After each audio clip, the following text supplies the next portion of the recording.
ఈ విషపత్రిక ఓ తప్పుడు రాత రాసింది. అవినీతి అని చెప్పి విద్యాశాఖలో, జిల్లాలో విద్యాశాఖలో అవినీతి అని చెప్పి ఒక తప్పుడు రాత రాసింది. మధ్యాహ్న భోజన పథకంలో అవినీతి జరుగుతుంది అని రాసి. ఒక్కసారి మీరు పరిశీలించండి, విజయనగరం జిల్లాలో మధ్యాహ్న భోజన పథకం ఎట్లా అమలవుతుందో ఒక్కసారి మీరు చెక్ చేసుకోండి. గత ప్రభుత్వం మధ్యాహ్న భోజన పథకంలో సరి అయిన బియ్యం కూడా పెట్టలేకపోతే భోజనం తినలేక పడిసి వెళ్ళిపోయేవారు. ఆయన వ్యక్తిగతంగా పేరు పెట్టుకుంటే చక్కగా డొక్కా సీతమ్మ గారి పేరు పెట్టి ఈరోజు అద్భుతంగా మధ్యాహ్న భోజన పథకం ఇక్కడ అమలవుతుంది.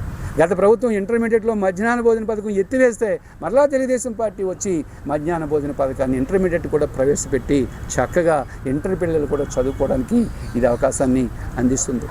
అలాగే ఈ పనికిమాలిన ఈ విషపత్రిక మధ్యాహ్న భోజన పథకంలో పాఠశాల భవన నిర్మాణాల్లో అవినీతి జరుగుతుంది.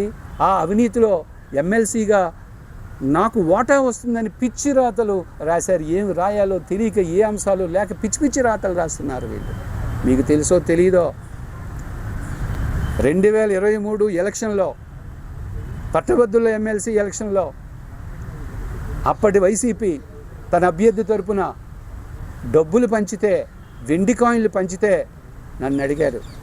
ఒకటే చెప్పాను, డబ్బులు పంచి గెలిచే కంటే నిజాయితీగా ఓడిపోవడం నేను కోరుకుంటాను అని.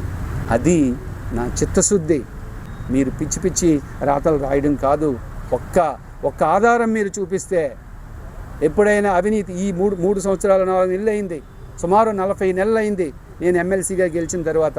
ఈ 40 నెలల్లో కానీ ఇంకా నాకు 2.5 సంవత్సరాలు ఉంది. ఈ 6 సంవత్సరాల నా కెరీర్లో ఒక్క వ్యక్తి దగ్గర నేను రూపాయి కానీ ఆశిస్తే, ఏ వ్యక్తి దగ్గర నేను రూపాయి తీసుకున్నానని మీరు కానీ ప్రూవ్ చేస్తే, నేను ఎమ్మెల్సీకి రాజీనామా చేయడమే కాదు, అసలు రాజకీయాలకే నేను పూర్తిగా విడిచిపెట్టి రాజకీయ సన్యాసం చేస్తాను. నేను మీకంటూ విలువలుంటే, మీ పత్రిక విలువలుంటే, మీ పాత్రికేయులకు విలువలుంటే మీరేం చేస్తారో ఒక్కసారి అది మీ విచక్షణకే నేను విడిచిపెడుతున్నాను.